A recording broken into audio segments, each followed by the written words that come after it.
Cada uno de nosotros tiene una historia. Una historia en la que cree y sobre la que construye su identidad. Un pasado, un presente, sobre la que arma su futuro. Una historia que para cada uno es única y verdadera. En Argentina, durante los años de la dictadura cívico-militar, las familias podían destruirse, los bebés podían ser robados y la identidad cambiada. Pero un detalle, un dato que no encaja, puede desencadenar la lucha por la propia identidad. Esta es la historia de las abuelas de Plaza de Mayo y su lucha incansable por restituir la identidad a cada uno de sus nietos, esos bebés robados. Y de cómo, a lo largo de esa búsqueda, recurrieron a la ciencia para convertirse en las impulsoras de grandes descubrimientos científicos.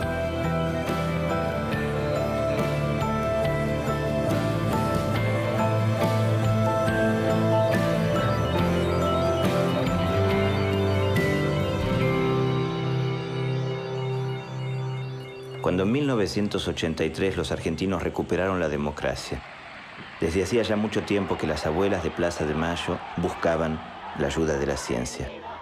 Necesitaban una prueba de validez científica para demostrar que un niño era realmente el nieto que buscaban y así poder restituirle su identidad de origen, incluso ante la ausencia de los padres.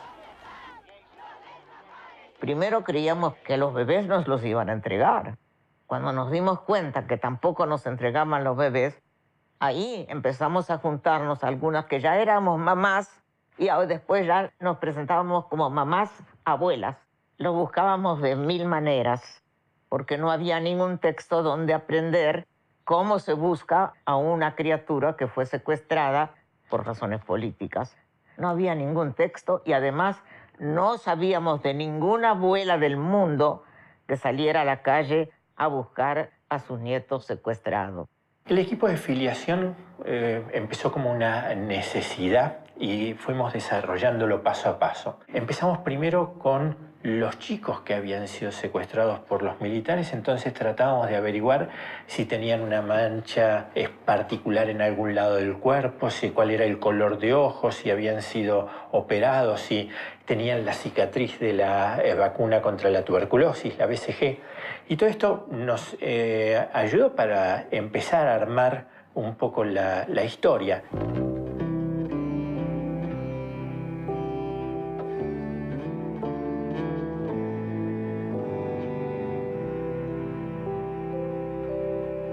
En los primeros tiempos creíamos que nuestros nietos iban a volver, porque ¿con quién se iban a criar sino con nosotros y esperando la libertad de sus papás? Pasaron años, nada de eso pasó. Mirábamos en las salas de las casas cunas, en los orferinatos, las caritas, pero absurdo. Cuando pienso lo que hacíamos, qué absurdo decir, ¿cuál será mi nieto? Y si los nietos se parecen al papá, al abuelo o a un tatarabuelo por ahí. Y íbamos a los jardines de infantes a mirar así detrás de los árboles. Éramos realmente detectives, así bastante burdos, ¿no? Porque éramos, una sacaba fotos, la otra se escondía, una preguntaba, ¿cómo los podemos identificar? Y aquel avisito que salió en un diario de La Plata que dijo que el papá que negaba la paternidad con una comparación sanguínea, y ahí la palabra sangre, ¿viste? Y ahí fue donde empezamos a caminar con el norte puesto, la brújula puesta por las abuelas. Esto es lo más importante que hay que destacar. Ellas vinieron con un problema a la ciencia. Ellas decían, tiene que haber algo en la sangre que pueda ubicar a los chicos. Yo creo que eso también es un llamado de las tripas, porque después derivó en los antígenos de histocompatibilidad y el ADN, pero ellos lo que estaban buscando era verdaderamente el llamado de la sangre.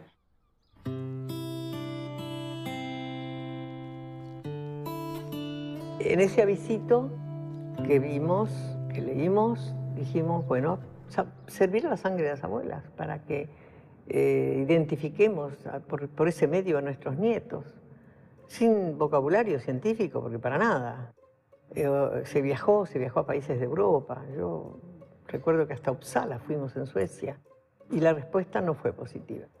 Y fuimos a Estados Unidos en el 82 y nos facilitó el poder estar en Washington, en la Sociedad por el Avance de la Ciencia, que nos recibió Eric Stover, una persona de esa sociedad. Le contamos y dijo, vamos a estudiarlo. De ahí, de Washington, nos fuimos a los días siguientes a Nueva York. Ahí nos recibió Víctor Penchazade, un argentino, profesional, genetista. Nos llevó al Blood Center de Nueva York. Y ahí estaba Fred Allen, un científico también, que nos atendió, nos escuchó y dijo, vamos a estudiarlo. La comunicación entre ellos surgió, se hizo todo un seminario en el año 83 en Nueva York para este tema internacional. Vinieron de Francia, de Italia, los mejores genetistas y antropólogos forenses.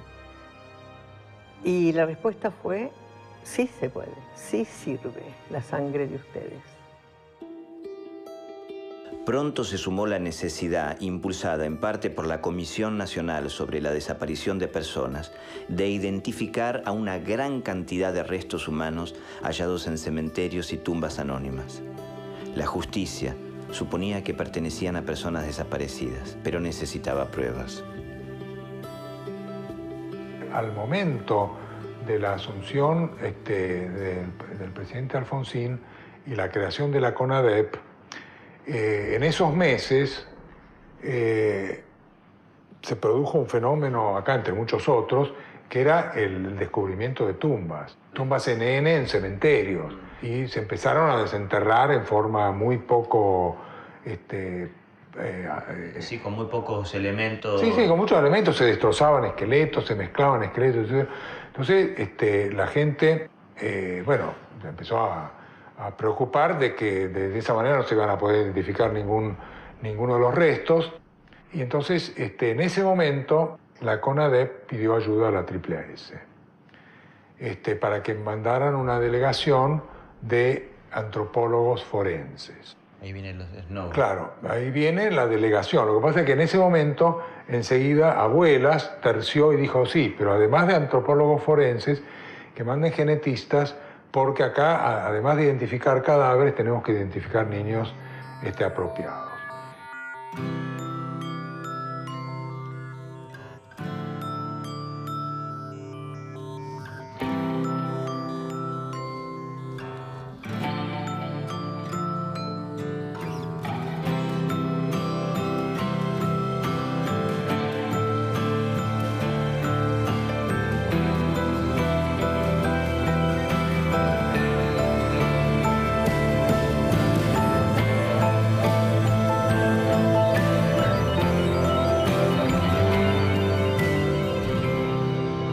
Un grupo liderado por Marie Claire King a trabajar en el famoso tema de cómo identificar una relación de parentesco cuando no existen los padres. Claro, porque estaba el índice, en ese sentido estaba el índice de paternidad. De paternidad, claro, pero acá los padres estaban desaparecidos. Era como para poder establecer un vínculo entre un hijo y un hipotético padre. Exacto. Los índices de paternidad se basan en computaciones estadístico-matemáticas. Pero en ese momento las formulaciones matemáticas eran mucho más artesanales. Y para establecer una filiación, una relación de parentesco entre un niño y posibles abuelos, esa formulación matemática había que crearla, había que adaptarla de la existente para las pruebas de paternidad. Y ese fue el trabajo, básicamente, que lideró Marie Claire King con otros genetistas, entre ellos yo, etc.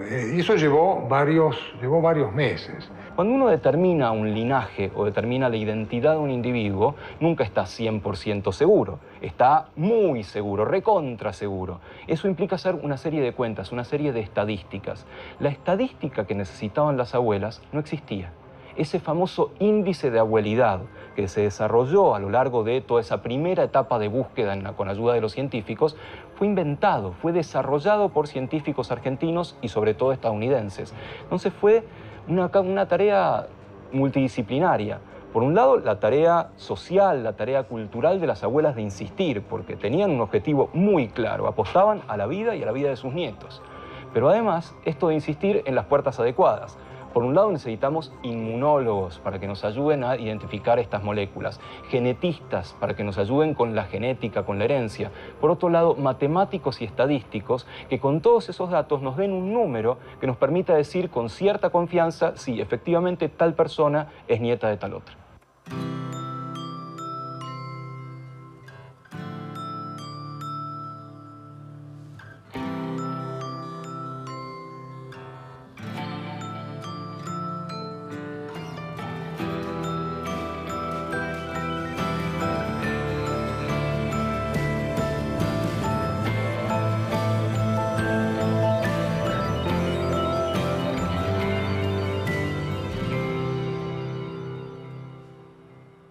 Mi nieta, que cuando se llevaron a los padres tenía apenas 15 meses de edad, el tiempo pasó inexorablemente para ella también.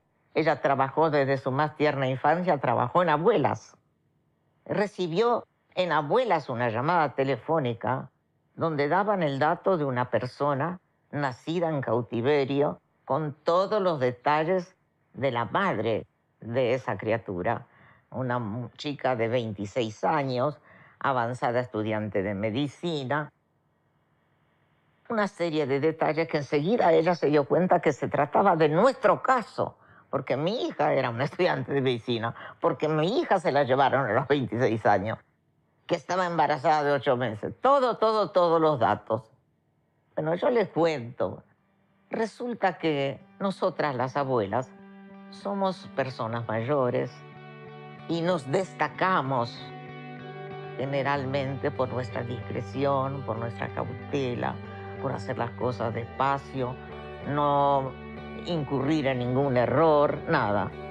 Pero ella, que era una muchacha de 20 y pico de años, con ese impulso que le da la juventud, salió corriendo, porque esa persona que hizo la denuncia le dio el nombre del chico, donde trabajaba, todo. Salió corriendo a buscar a su hermano.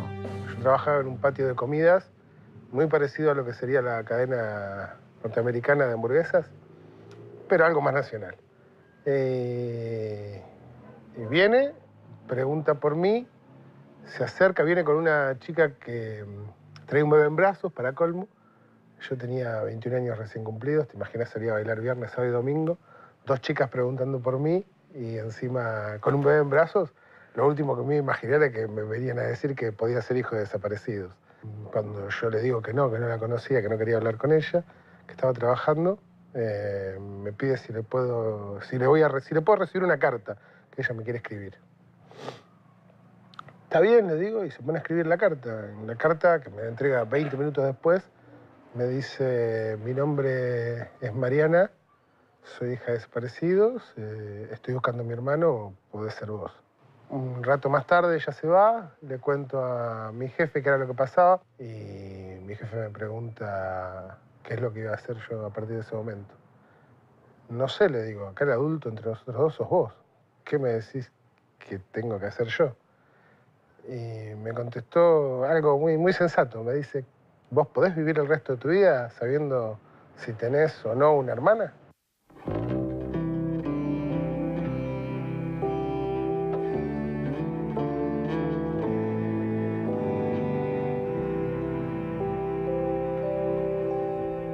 Yo creo que fue muy convincente mi nieta, porque esa misma tarde Guillermo estaba en la casa de las abuelas, puso su brazo y pidió que le saquen sangre porque quería saber si esa chica era su hermana. Ahí mismo me hice el análisis. Era pincharme el dedo gordo y dar 5 gotitas arriba de un papel secante con circulitos. Era algo muy sencillo. Estaban todos muy nerviosos, me tuve que terminar pinchando yo.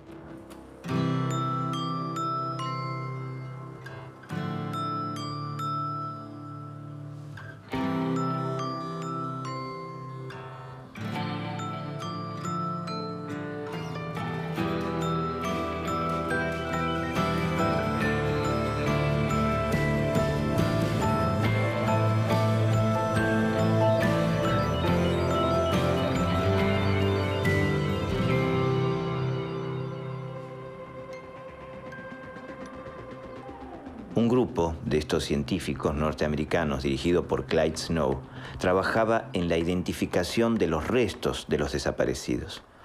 Una labor que daría nacimiento al equipo argentino de antropología forense. En 1984, cuando vuelve la democracia, llega a la Argentina a pedido de Abuelas de Plaza de Mayo una delegación de científicos norteamericanos de diferentes áreas para ayudar en dos temas. Por un lado, para ver cómo se podía desarrollar un método científico que permitiera relacionar los chicos desaparecidos que habían nacido en cautiverio con sus abuelos que lo estaban buscando. Fruto de eso es el nacimiento del Banco de Datos Genéticos en el Hospital Durán. La segunda línea de trabajo es la que desarrolla un miembro de delegación, el doctor Clyde Snow, que era un antropólogo forense muy conocido ya.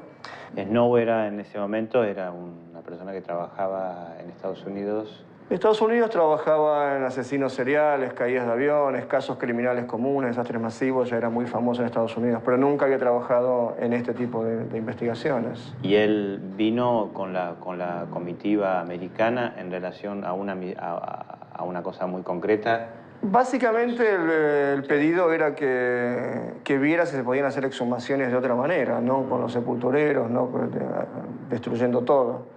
Y eso ¿Esto fue como por un pedido que nació de abuelas? Abuelas de Plaza de Mayo, claro. Abuelas que tuvo la iniciativa, que había viajado por todo el mundo buscando una forma por el tema genético. Bueno, en la elección también vino Snow y otros médicos, y esa fue la línea en que nosotros nos insertamos.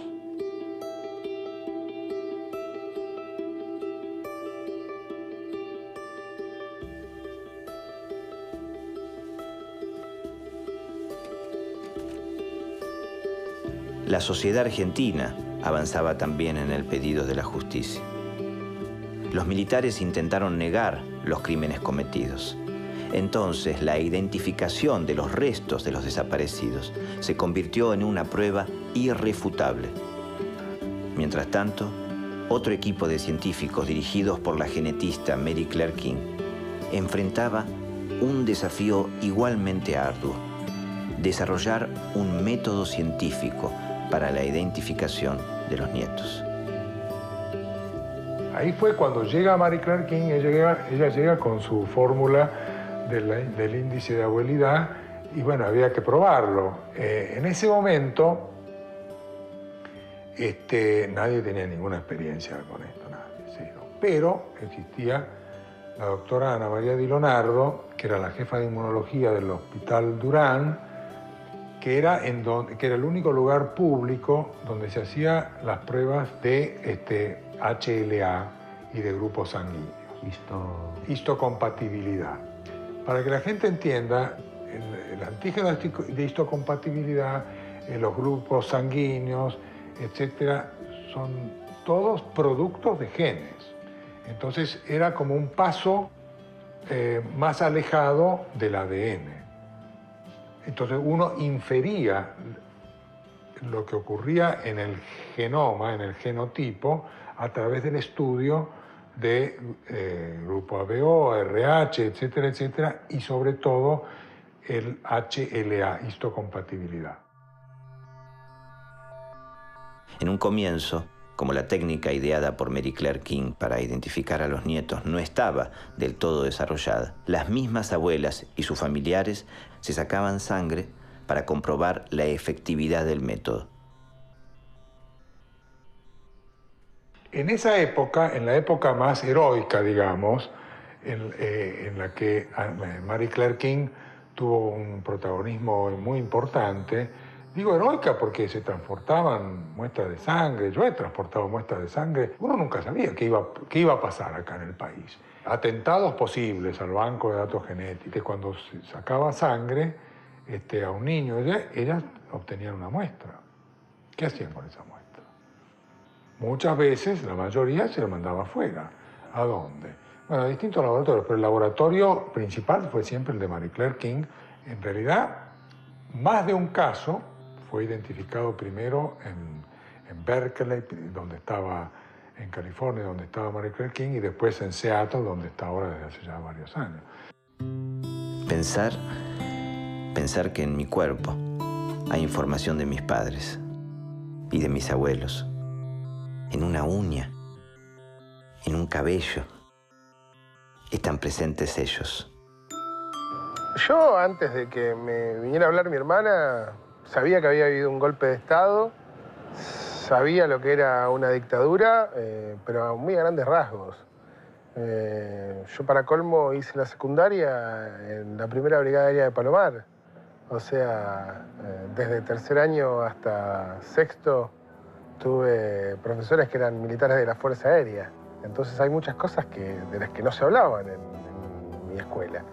De hecho, ni siquiera tenía en cuenta de que también habían desaparecido, se habían robado bebés. Y mucho menos iba a llegar a creer que yo era uno de esos 500 bebés que se habían robado. Yo le pregunto a mi apropiador, ¿está bien? Mi apropiador, después de muchas idas y vueltas y de negarme todo en un principio, termina quebrándose y llorando y confesándome de que sí, que yo era hijo de montoneros que estaban desaparecidos. Sí, él trabajaba como personal civil de inteligencia de la Fuerza Aérea. En el mismo lugar donde él trabajaba fue donde alojaron a mis papás, que es en Arriba, que se descubrió junto con encontrarme a mí, se descubrió ese centro clandestino de detención. Y bueno, antes de que saliera el ADN yo ya tenía la certeza de parte de él. Lo que quería yo era confirmarlo definitivamente. Abuelas tiene un banco de datos genéticos también en Estados Unidos que lo maneja la doctora Mary Claire King. Entonces, directamente lo enviaron para allá. Yo no estaba cuando Mary Claire King obtuvo el resultado, pero ella dijo, solamente le voy a entregar el resultado a Rosa. Entonces yo estaba en Boston, en Estados Unidos, porque me nombraban doctora honoris causa en la Universidad de Massachusetts, en Boston. Y estábamos reunidos en una casa, un grupo de gente amiga, festejando eso, el doctorado mío. De repente alguien me llama por teléfono y era Mary Claire King. Y me dijo, Rosa, es tu nieto.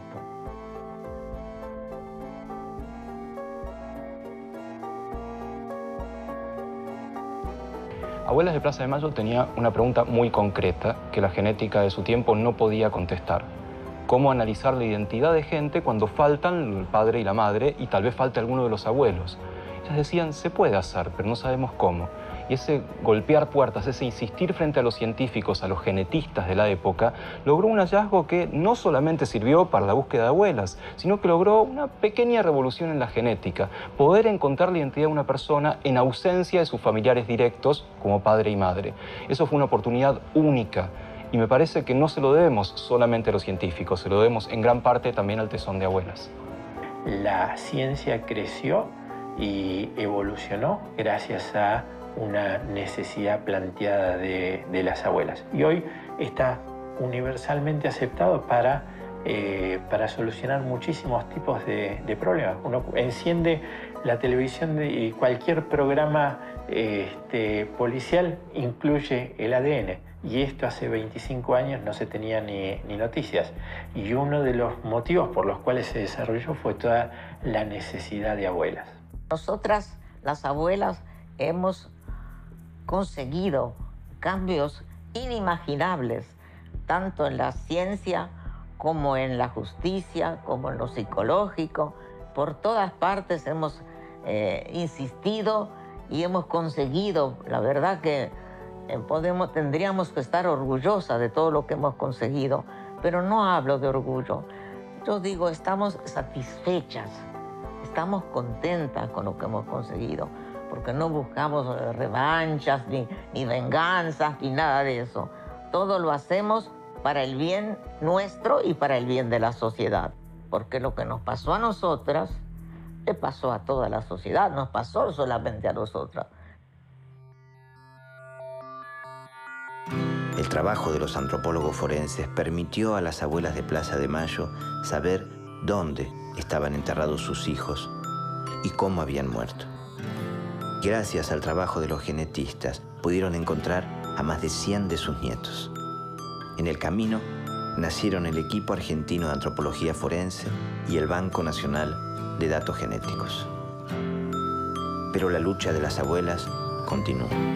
Aún quedan muchos desaparecidos por identificar, muchos nietos por encontrar y por restituir.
Cada uno de nosotros tiene una historia. Una historia en la que cree y sobre la que construye. Abuelas, lo buscábamos de mil maneras, porque no había ningún texto donde aprender cómo se busca a una criatura que fue secuestrada por razones políticas. No había ningún texto y además no sabíamos de ninguna abuela del mundo que saliera a la calle a buscar a sus nietos secuestrados. El equipo de filiación empezó como una necesidad y fuimos desarrollándolo paso a paso. Empezamos primero con los chicos que habían sido secuestrados por los militares, entonces tratábamos de averiguar si tenían una mancha esparcida. Esta es la historia de las abuelas de Plaza de Mayo y su lucha incansable por restituir la identidad a cada uno de sus nietos, esos bebés robados.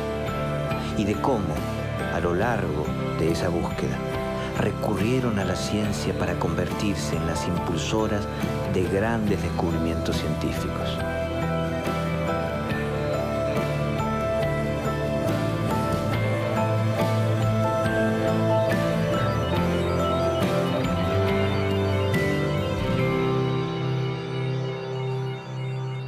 Cuando en 1900 construye su identidad, un pasado, un presente, sobre la que arma su futuro.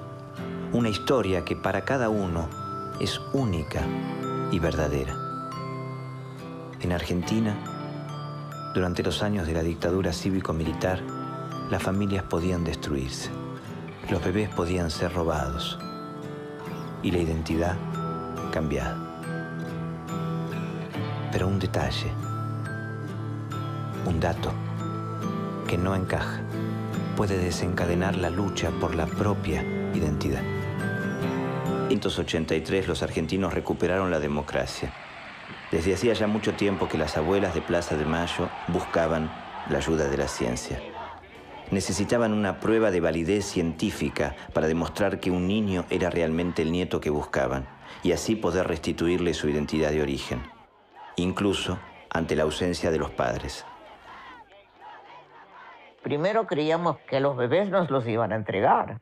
Cuando nos dimos cuenta que tampoco nos entregaban los bebés, ahí empezamos a juntarnos algunas que ya éramos mamás y después ya nos presentábamos como mamás